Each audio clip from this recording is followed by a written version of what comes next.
안녕하세요. 크립토노마드입니다. 과연 덤핑은 끝난 것일까? 비트코인이 보여주고 있는 출렁이 있는 흐름이 어느 방향성을 보여주는 것인지 이래저래 기대와 불안감을 함께 안겨주고 있습니다. 먼저 뉴욕 증시는 개인 소비 지출 PCE 발표를 앞두고 일제히 하락 마감했습니다. 인플레이션 지표에 대한 관망세가 자리하면서 동시에 4주 연속 주간 상승에 따른 차익 실현 매물이 등장했기 때문으로 바라볼 수가 있습니다. 10월 PCE는 우리 시간으로 11월 30일 밤에 발표가 되는데 현재 예상되는 수치가 2년 최저 수준이라는 점에서 연준의 금리 인상 종료 기대감을 더욱더 키울 수도 있는 상황 생각해 볼 수가 있습니다. 비트코인은 정말이지 어질어질한 흐름을 보이고 있습니다. 장중 일시적으로 37,000달러를 반납하면서 주요 알트코인들도 일제히 하락하는 양상을 확인했는데 지금은 다시 37,000달러 위에서 지지 테스트를 진행하고 있습니다. 단기간에 요란한 흐름을 보인다는 것은 그만큼 방향성을 둘러싼 세대결이 치열하다는 건데 현재 CME 갭이 38,500달러 부근에 두텁게 형성돼 있어서 상승 반전에 대한 기대감을 키우고 있기도 합니다. 과연 이더리움이 2,500달러 위로 내달려줄 수 있을 것인가? 이건 전체 알트코인들의 흐름에도 직접적인 영향을 미치는 부분이어서 관심도가 높을 수밖에 없습니다.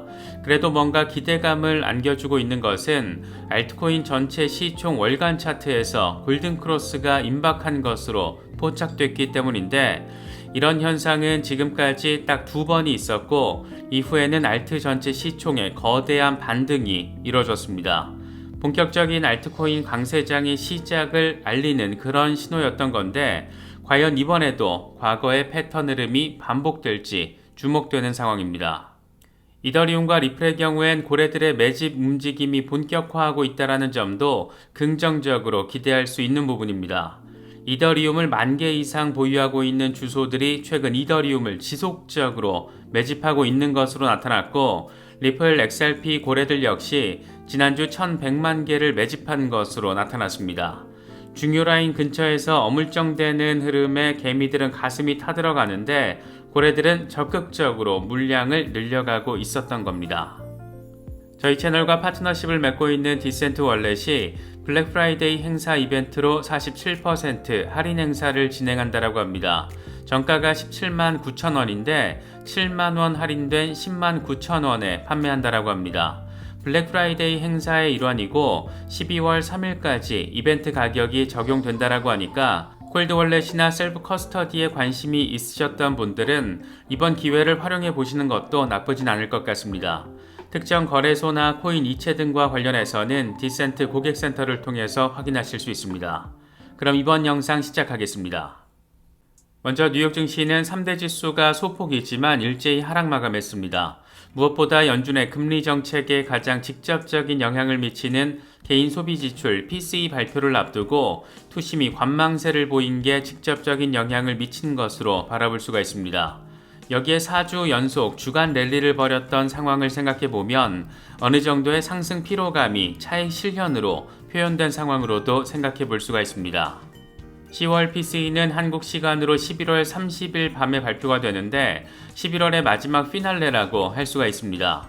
현재 종합 PCE는 전년 대비 3.1%, 근원 PCE는 3.5%로 예상되고 있는데 이 같은 시장의 예측치는 2021년 중반 이후 2년 최저 수준을 보여주고 있어서 시장 예측치 수준으로 나와주면 연준의 금리 종료 기대감을 더욱더 키울 수 있고 그렇게 안도랠리 상황을 생각해 볼 수가 있습니다. 비트코인의 흐름은 정말이지 어질어질합니다. 장중 37,000달러가 깨지면서 추가 급락에 대한 불안감이 고조되기도 했는데 어쨌든 다시 37,000달러 위로 올라서 주면서 이게 지금 어디로 방향성을 세팅하려고 이렇게 흐름이 요동치는 것인가 기대와 불안을 동시에 느끼게 만들고 있습니다. 공포 탐욕 지수는 하루 전보다 2포인트 오른 68을 기록하면서 여전히 탐욕 단계가 이어지고 있습니다. 비트코인 도미넌스는 소폭 올라서 52.7%대 주변에 자리하고 있는 상황입니다. 현재 비트코인의 흐름과 관련해서 코인텔레그래프의 기고가 라케시 우페드히에는 비트코인이 38,000달러 위로 올라서는 상황에 조금 더 방점을 찍었습니다. 이동평균이 상승하고 있고 RSI도 플러스 영역에 있어서 저항이 적은 경로가 위쪽이라는 것을 보여주고 있다. 38,000달러 저항이 깨지면 4만 달러까지 올라설 수 있고 이후에 41,160달러까지 나아갈 수 있다.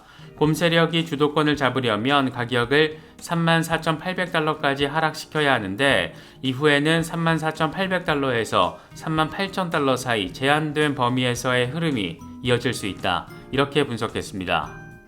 익명의 분석가 젤레의 경우에는 비트코인은 계속해서 더 높은 저점을 기록하며 느리긴 하지만 확실하게 4만 달러에 가까워지고 있다. 레버리지에 대한 부담은 크지 않을 것이고 실제로 움직임이 나타나기 전에 아래 위로 움직일 가능성이 높다. 이렇게 설명했습니다. 4만 달러까지 가는 길이 간단치 않을 수 있지만 확실하게 또 천천히 잘 나아가고 있다. 이런 얘기를 지금 하고 있는 겁니다. 캡틴 파이빅의 경우에는 비트코인은 38,000달러 저항을 깨는데 3번이나 실패를 했지만 상승 삼각 패턴은 여전히 유효하다.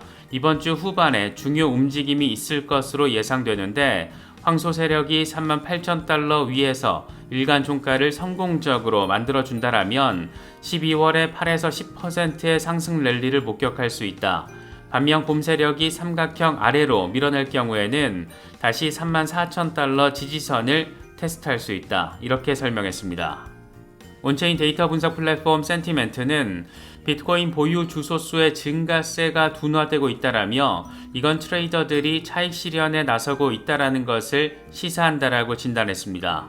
같은 기간 도치코인 보유 주소수는 2.52% 증가했고 에이다 지갑수는 0.59% 감소했다. 지갑수 증감은 카피출레이션 신호로 해석되는 게 일반적이지만 종종 토큰 가격 급등의 전조 현상으로 나타나기도 한다. 이렇게 분석을 했습니다.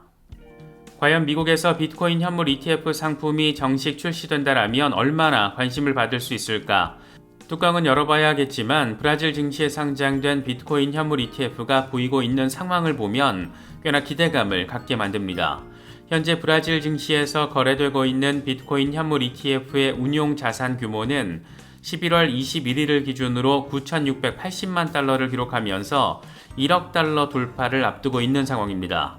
해시덱스가 출시한 나스닥 비트코인 레퍼런스 프라이스 FDI의 경우엔 5,780만 달러를 운영하면서 전체 시장 점유율 60%를 기록하고 있습니다.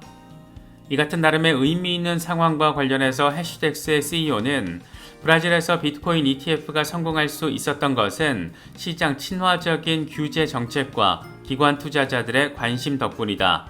기관 투자자들 사이에서 암호화폐 ETF에 대한 긍정적인 평가가 확산되고 있고 포트폴리오를 암호화폐에 노출시키거나 이걸 검토하고 있는 대규모 기관들이 증가하고 있다.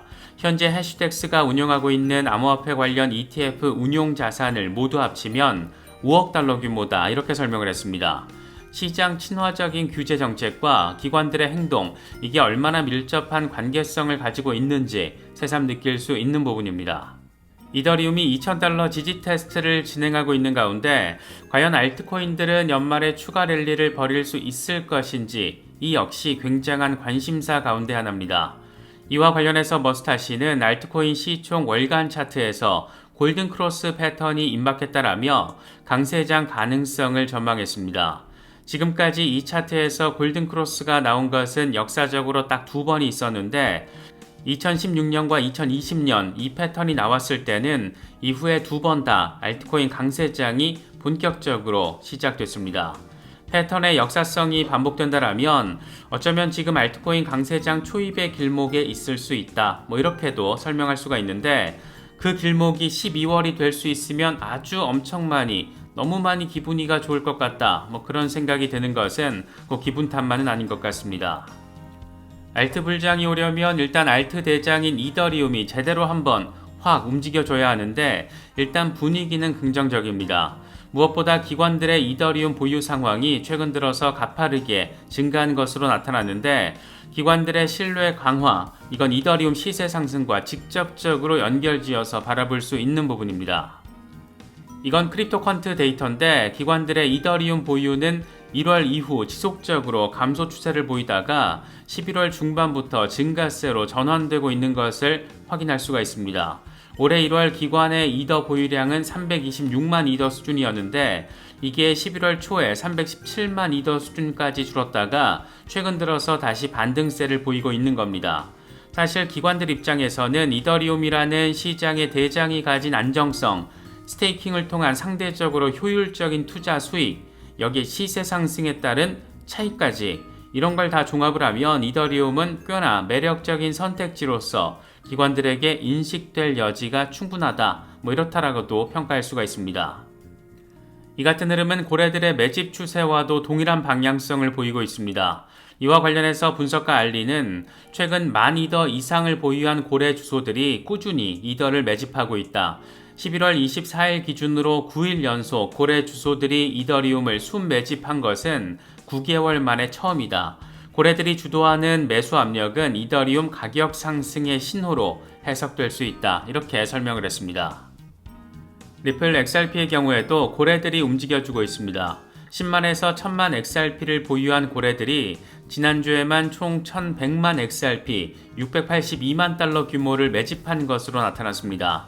물론 XRP가 0.6달러에 간당간당 걸쳐있는 지금의 흐름만 놓고 바라보면 단기적으로는 다소 답답하게 느끼기에 충분한 상황인데 현재 20일 지수이동 평균이 0.61달러, 50일 단순이동 평균이 0.58달러라서 지금 수준에서 더 빠지면 0.56달러, 그리고 나서는 0.46달러까지 반등을 해주면 0.74달러까지 생각해 볼 수 있는 그런 상황입니다.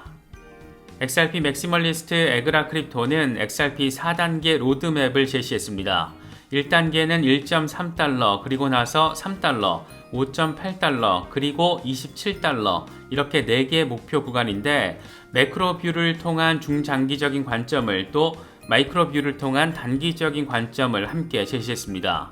먼저 매크로 뷰와 관련해서는 2017년 급등 패턴이 반복될 경우, 다시 말해서 거대한 삼각 패턴이 이번에 잘 완성되고 그 당시에 2300% 랠리가 다시금 이번에 반복될 경우에는 27달러까지 랠리가 벌어지는 목표, 그럴싸하다, 이렇게 말하기도 했습니다. 그러면서 3달러와 5.8달러는 중요 이정표가 될 것이고 6달러에서 7달러 구간에서 약간의 난기류가 발생할 수 있다라고 설명했습니다. 차트적으로 표시를 해놓은 27달러의 시점은 대략 2025년 전후 시점으로 파악할 수가 있습니다.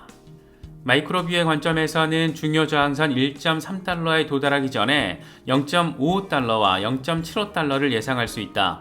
XRP는 규제 명확성으로 인해서 가장 안전한 투자 선택지가 됐고 강세장이 임박하면 유동성이 급증할 것이기 때문에 미리미리 대비해라, 이런 설명도 함께 곁들였습니다.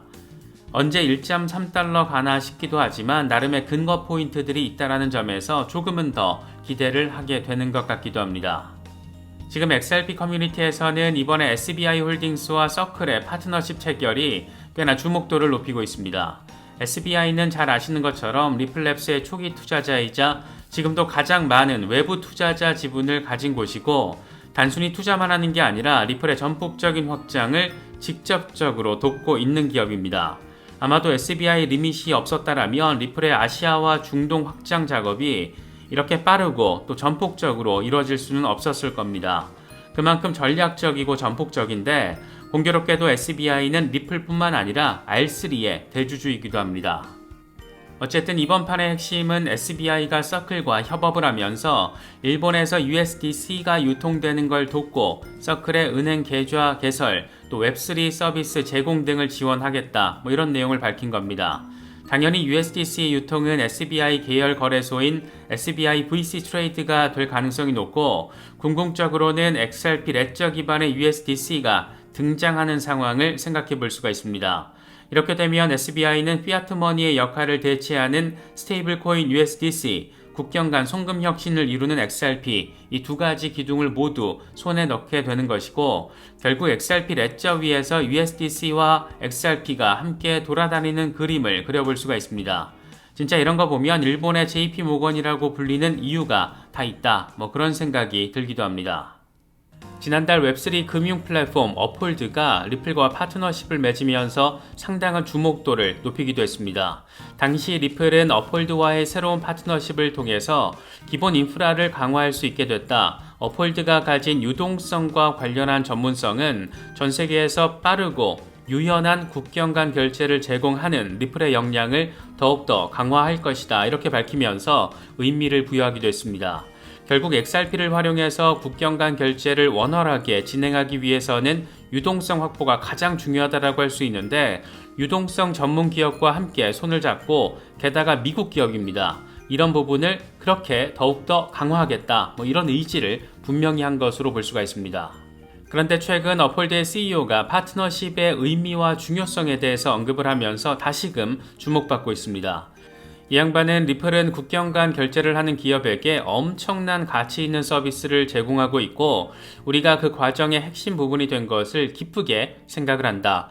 30개 기본 거래 장소에 연결된 거래 스택을 통해서 우리는 깊은 유동성, 다양한 거래 실행 경로, 긴밀한 스프레드를 제공할 수 있다. 이런 아주 훌륭한 멘트를 때렸다라고 합니다. 리플과 업홀드의 파트너십은 영국과 유럽, 유럽과 영국, 영국, 미국, 유럽, 미국 이렇게 4개 경로에 중점을 두게 된다고 하는데, 업홀드는 여기에다가 브라질로 이 서비스 확장을 계획하고 있다고 합니다. 그러면서 나와준 멘트가 연간 약 50억 달러 초기 유동성을 제공하기 위해서 최선을 다하고 있다. 이래버리니까 지금 이게 커뮤니티를 들썩이게 만들고 있습니다. 이게 초기에 50억 달러 유동성이면 나중엔 또 이게 어떻게 되는 걸까? 그런 생각도 기대감도 갖게 만드는 부분인데, 단기적인 XRP 시세는 정말 어질어질하게 느껴지기도 하지만, 이런 현재와 이미 벌어지고 있는 현재, 그리고 또 우리가 기대하고 있는 가까운 미래에 대한 어마어마한 비전과 기대감은 확실히 간단치는 않은 것 같습니다. 12월로 접어들게 되면 XRP와 관련해서 의미 있는 재료 하나가 유럽에서 떡하니 정말 떡하니 대기를 하고 있습니다. 캐나다 기반의 디파이 테크놀로지스의 XRP ETP가 유럽 시장에서 출시가 됩니다. 사실 XRP ETP는 이번에 처음이 아닌 건데, 21shares는 이미 4년 전에 XRP ETP를 출시했습니다. 이게 참 재미있는 게 자산 운용 규모가 5천만 달러가 넘고 연간 수익률이 77% 수준입니다. 유럽 시장이 이렇게 XRP를 가지고 흥미진진하게 돌아가면서 돈도 잘 벌고 있는 것에 비하면 미국 상황은 참 더 답답하고 짜증나고 진짜 더럽게 느껴지기도 하는데, 이미 유럽 시장에서 XRP ETP가 나름의 시장성을 입증받고 있기 때문에 12월 상황 조금 더 기대가 되는 것은 꼭 기분 탓만은 아닌 것 같습니다.